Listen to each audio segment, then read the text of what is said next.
Assalamualaikum and hi everyone. My name is Nur Shuhada binti Zulkifli and my matric card number is 25DSK19F1016.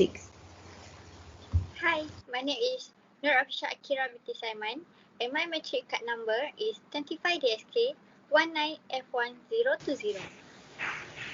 Hi, Assalamualaikum. My name is Nur Ain Fatihah binti Muhammad Fadzil and my matric number is 25DSK19F1022.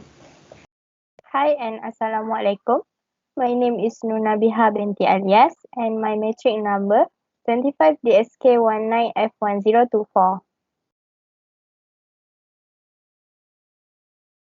Hi, we are from Group 6 and we will start presenting to you about the Lewis three-step model to manage organizational change. Okay, first, who is Lewin? He is a leader in change management. Kurt Lewin was a German-American social physiologist in early 20th century. Among the first to research group dynamic and organizational development, Lewin developed the three-stage model of change in order to evaluate two areas. The change process in organizational environment, how the status quo could be challenged to realize effective change. Lewin proposed that the behavior of any individual in response to a proposed change is a function of group behavior. Any interaction or force affecting the group structure also affect the individual behavior and capacity to change. Therefore, the group environment or field must be considered in the change process. According to Lewin, three steps are essential to make change successful. Recognition of these distinct stages of change enables the leader to effectively plan the execution of desired change. The Lewin's three-step model to manage organizational change is 1 is unfreeze, 2 is change or transition, 3 is freeze or refreeze. Let's now take a deeper look at the three stages of change. The first stage of change was set by Lewin in unfreeze. Lewin identifies human behavior with respect to change as a quasi-stationary equilibrium state. This state is a mindset, a mental and physical capacity that can be almost absolutely reached, but it is initially situated so that the mind can evolve without actually attaining that capacity.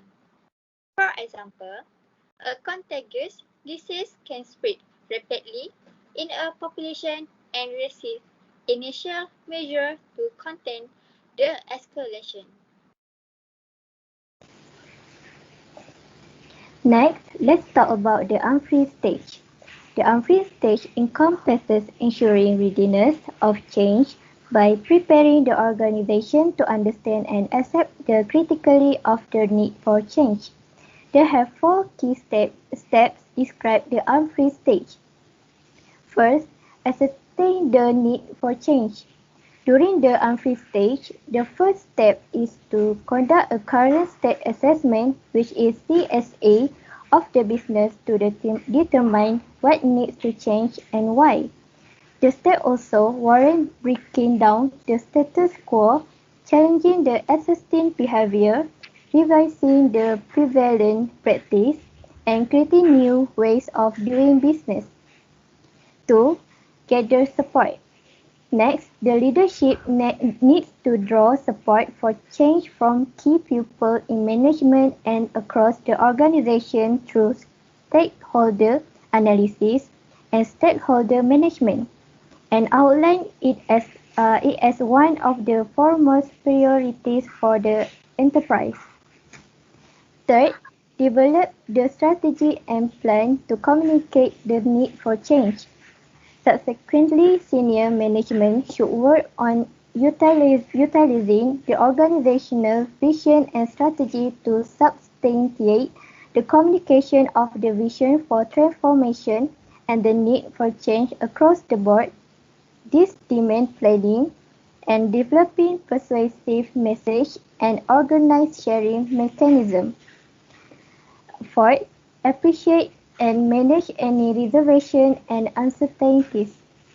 This step encompasses addressing any employee skepticism and apprehensions toward change by consistently depicting the reason for discontinuation for an exciting way of doing business to enable people embrace the need for change. Leaders also may need to manage the state of equilibrium of the organizational culture by balancing counteracting force of different factors that drive or resist change with the help of force field analysis. The force field analysis means a true evaluation of the pros and cons of change. If the force favoring change outweigh the factor resisting it, the change will happen, otherwise the change agenda may fail. That's all. Alright, I will explain to all of you the second Lewin step. The second one is change. For this step, if these pupils are unfreeze, it means that they can start moving. Lewin recognized that change is a process by which an organization must shift or move into this new state.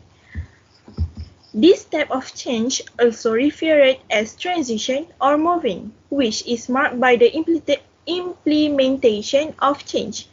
This is happened when change becomes real. So, this is the time that most people struggle with their new reality. This is a time marked by uncertainty and fear, which make it the hardest move for them to overcome. As step change, people begin to learn new behavior, processes, and ways of their thinking. The more prepared for this step, the easier it will be to complete it. For this reason, education, communication, support, and time are very important for employees because they are used to the change. Again, change is a process that must be carefully planned and executed. Throughout this process, employees should be reminded of the reason for the change and how it will benefit them once it is fully implemented. During this evaluation process, there are two important drivers of successful and long-term effectiveness of the change implemented process, which is information flow and leadership. The first one, for information flow, it refers to sharing information at various levels of the organizational hierarchy, providing a variety of skills and expertise, and coordinating problem solving across the company. The second one is leadership. Leadership defines as the influence of certain individuals in a group to achieve a common goal. A planned process of change requires a determination of vision and motivation. According to Lewin, change left without adequate reinforcement may be short-lived and therefore fail to meet the objective of the change process. So, during the change phase, companies should, first thing first, they need to communicate widely and clearly about implementation, benefits, and who is affected. If they have a question, they need to answer question, clarify misunderstandings among them, and dispel rumors. Furthermore, companies should to promote and empower action like encourage people to get involved proactively with the change and support their managers in providing daily and weekly direction to staff. Last but not least, companies should involve others as much as possible.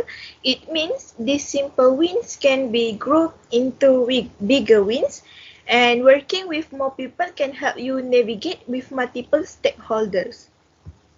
You guys need to know that time and communication are the two keys to the changes occurrence successfully, people need time to understand the changes and they also need to feel highly connected to the organization throughout the transition period.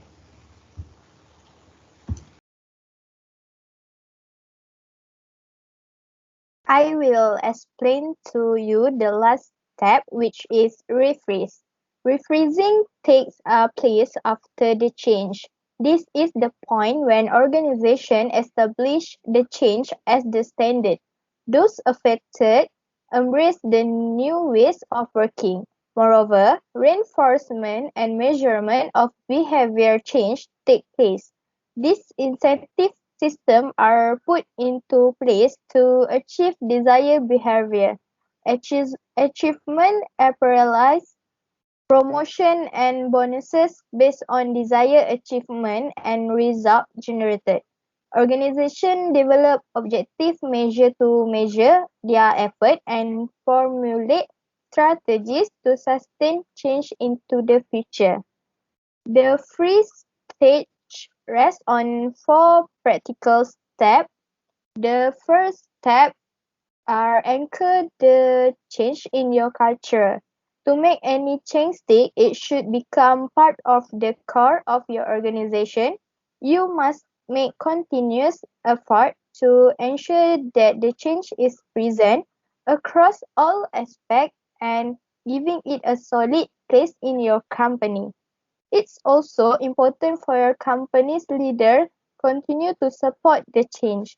This includes existing staff and new leaders who are brought in. You need to take more progress every chance you get. Tell them your success stories about the change process, include the new ideals and values when hiring and training new staff. So it is present from the start. Publish, publish, publicize,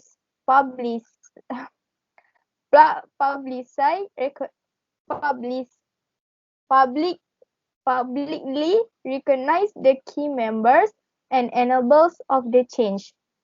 You also need to create plan to replace key leaders of change as they move on.